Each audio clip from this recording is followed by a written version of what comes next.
There's a story from the Ahoshima Nation in California that our state is made up of 7 turtles all linked together. The Creator placed soil on their backs and made lakes, rivers, and forests to create a place for people to live. But after a while, the turtles' backs became heavy from everything that they were carrying, and they tried to leave. This created the first great earthquake. The Creator went to them and said, "Please, come back. The people need a place to live." And the turtles agreed. But it's hard to sit still for a very long time, so every time they move just a little bit, there is an earthquake that occurs in California. Earthquakes have been a subject of important stories and legends to cultures from all over the world, such as the turtle tale from the Ahoshima Nation, for many years. Earthquakes are powerful events, and it's important for us to study them because they can be a very destructive force. Today, we're going to talk a little bit about the science behind earthquakes, why earthquakes are relevant to life in California in particular, and also how to stay safe during an earthquake.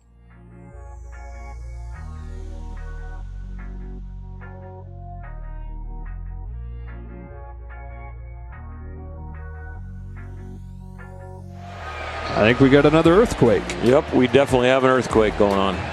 Pretty good one, too. People in the upper deck are moving a little bit.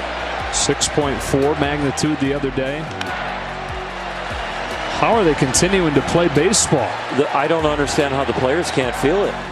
So the first question we want to ask is, what is an earthquake, where do they happen, and why do they happen?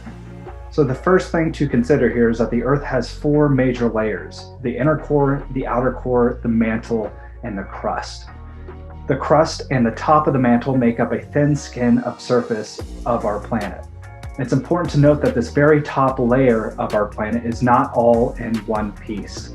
It's made up of a bunch of pieces, kind of like a puzzle. And not only are these pieces of a puzzle, but these pieces are slowly moving around every single day under our feet. We call these puzzle pieces tectonic plates, and the edges of the plates are called plate boundaries. As you can see behind me, the plate boundaries are made up of many faults, and most of the earthquakes around the world occur on these faults, especially here in Southern California along the San Andreas Fault. As these plates move, the edges of the plates stay rough, they get stuck while the rest of the plates keep moving. Eventually, when the plates have moved far enough, the edges can unstick on one of the faults, and it causes and releases tension, which results in an earthquake. So now we know in general why earthquakes happen. Let's have a look behind me at this simple diagram of a location where an earthquake is occurring. So as I mentioned, an earthquake is what happens when 2 blocks of earth suddenly slip past one another and releases that tension. The surface where these plates slip on one another is called the fault plane, or what everybody just calls the fault. And you can see it right behind me, this flat brown landscape that is separating these 2 green patches. That is the fault plane. The location below the Earth's surface where the earthquake starts is called the hypocenter, and the location directly above it on the surface of the Earth is called the epicenter. It's worth noting that sometimes an earthquake has foreshocks. These are smaller earthquakes that happen in the same place as a larger earthquake that follows. And scientists can't tell that an earthquake is a foreshock until the larger earthquake happens. The largest main earthquake is called the main shock. Main shocks always have aftershocks that follow. What these aftershocks are smaller earthquakes that occur immediately afterwards in the same place as the main shock. Depending on the size of the main shock, aftershocks can continue for weeks, months, and even years after the main earthquake. Before we talk about different fault types, let's talk about what makes up a fault. First off, we have the hanging wall, which is above the fault, and the footwall, which is below the fault line. Depending on how these move during an earthquake is what depends what the fault type is. In the case of a normal fault, the 2 blocks are going to be moving away from each other, and the hanging wall is going to be moving down, as seen in this animation. The Sierra Nevada mountains are a great example of a normal fault in California.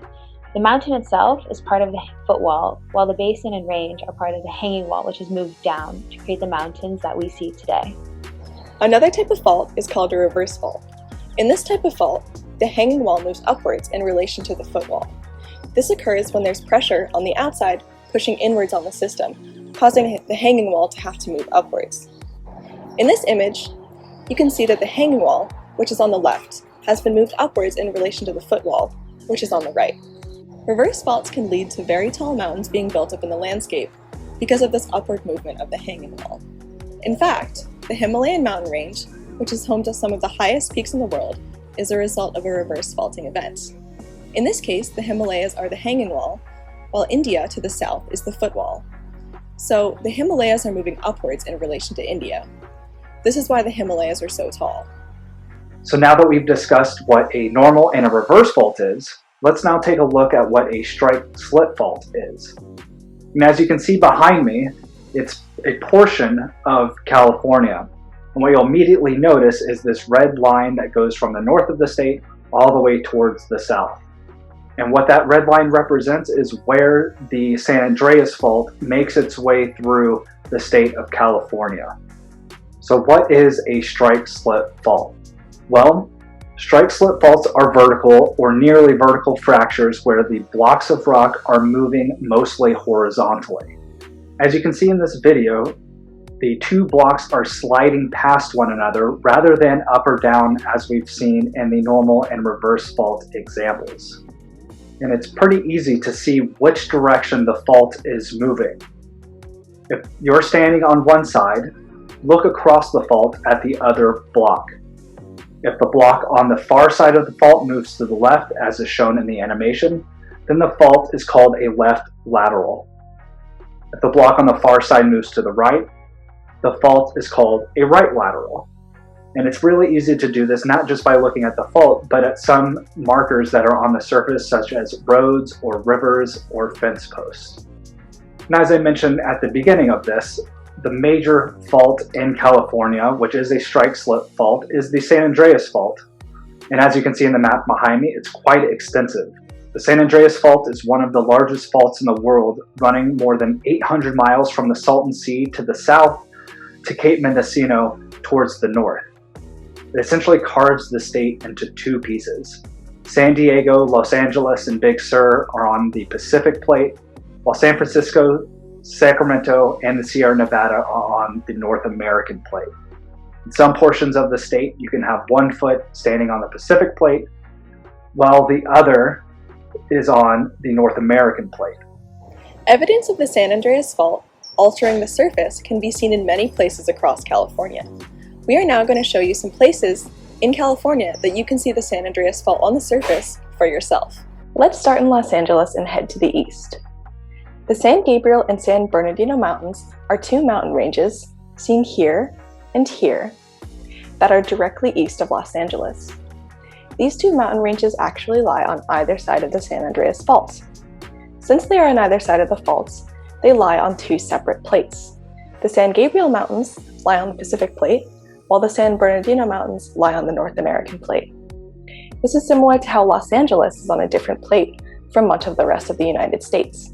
Looking at this image, you can see that there is a clear separation between the San Gabriel and the San Bernardino mountain ranges, and you can imagine the San Andreas Fault line running between the two mountains. Here, we've drawn in the approximate location of the San Andreas Fault line running through this area. The movement of the San Andreas Fault, which is a right lateral strike-slip fault, is causing the San Gabriel and San Bernardino mountain ranges to be pulled apart slowly. The San Gabriel Mountains are moving to the northwest, while the San Bernardino Mountains are moving to the southeast.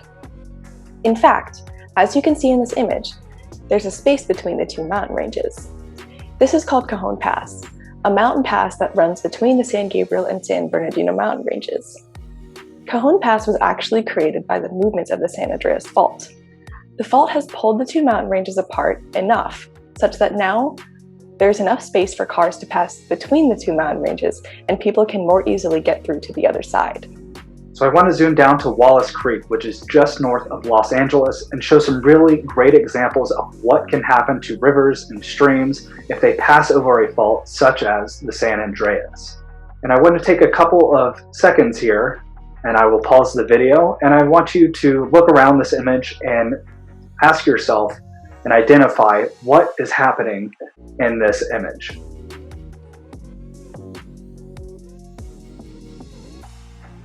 Alrighty, so as we were talking about a few minutes ago, Wallace Creek, this little river channel, passes directly over the San Andreas Fault. And so again, standing on one side of this fault, we can look to the other side and figure out what direction these features are moving.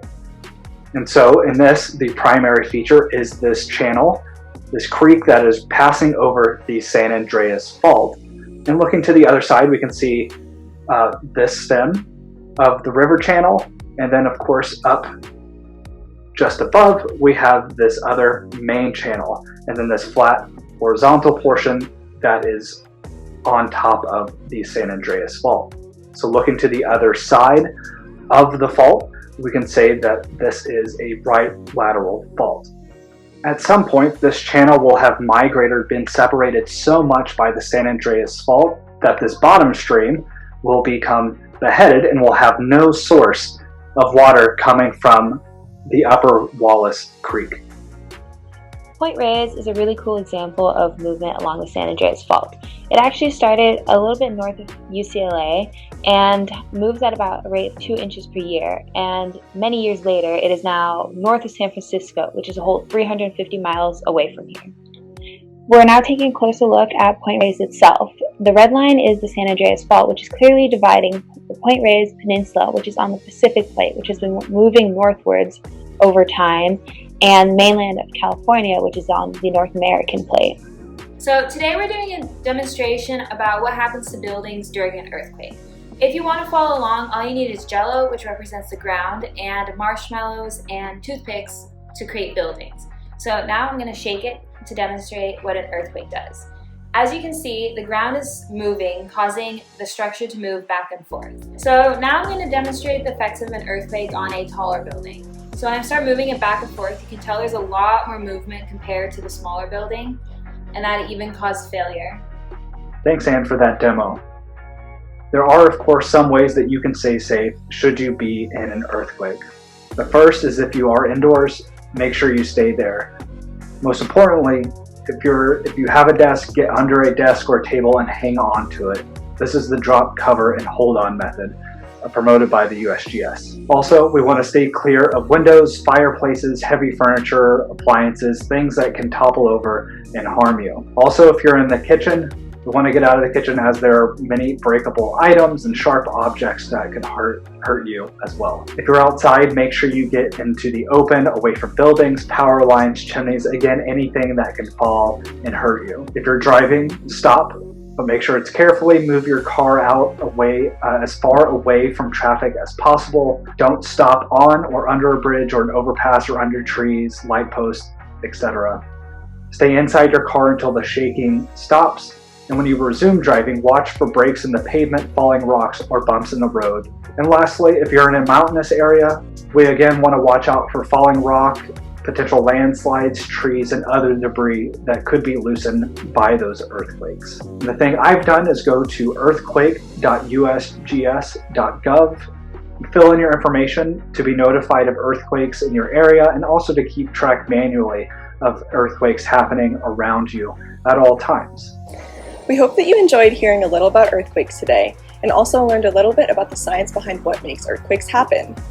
Earthquakes are a part of life in California. In fact, Southern California experiences about 10,000 earthquakes per year. But don't worry, most are so small that you won't even notice them. So it's important to study earthquakes in order to understand the world that we live in, and also to help keep ourselves safe. Thank you for watching.